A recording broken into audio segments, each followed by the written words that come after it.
Hello. Welcome to Sabbath School Flashcards. It is Sunday, February 2, 2020, and the title for today's lesson is Belshazzar's Feast. Read Daniel 5:1-4, along with Daniel 1:1 and 2. Reading Daniel 5:1-4. Belshazzar the king made a great feast to 1,000 of his lords, and drank wine before the 1,000. Belshazzar, whiles he tasted the wine, commanded to bring the golden and silver vessels which his father Nebuchadnezzar had taken out of the temple which was in Jerusalem, that the king, and his princes, his wives, and his concubines, might drink therein. Then they brought the golden vessels that were taken out of the temple of the house of God which was at Jerusalem, and the king, and his princes, his wives, and his concubines, drank in them. They drank wine, and praised the gods of gold, and of silver, of brass, of iron, of wood, and of stone. Now reading Daniel 1 verses 1 and 2.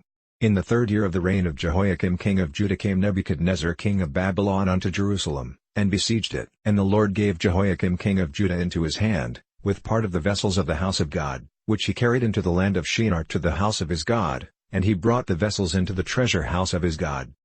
What is Belshazzar doing that is so bad? How does it reveal his true character? Compare his actions with Revelation 17:4-6.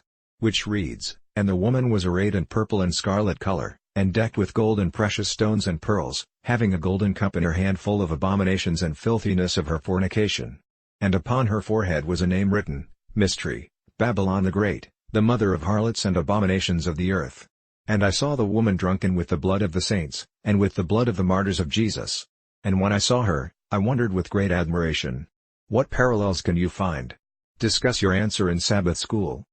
The king commands that the sacred utensils of the Jerusalem temple be used as drinking vessels. Nebuchadnezzar seizes the vessels from the Jerusalem temple, but he places them in the house of his God, which shows that at least he respects their sacred status.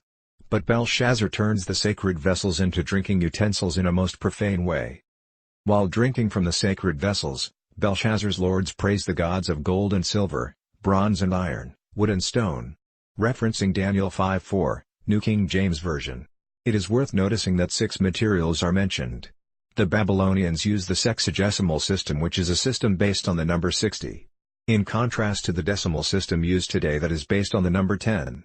Thus, the 6 categories of gods represent the totality of the Babylonian deities and, therefore, the fullness of the Babylonian religious system.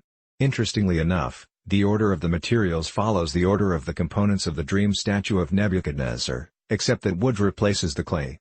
As in the dream, stone appears last, although here it designates the material composition of idols. Stone also evokes God's judgment upon worldly empires as seen in Daniel 2:44-45, which Babylon symbolizes. This feast serves as an apt representation of end-time Babylon as seen in the book of Revelation. Like Belshazzar, the woman in end-time Babylon holds a golden cup and offers polluted drink to the nations. In other words, by means of false doctrines and a distorted worship system, modern Babylon lures the world into evil. Referencing Revelation 17 verses 4-6.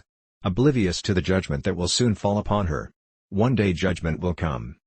What are ways in which our society and culture profane the truth of God's word? How can we be careful not to take part in that profanation, even in subtle ways? Bring your answer to class on Sabbath. This is Witness Glenn. Have a wonderful day.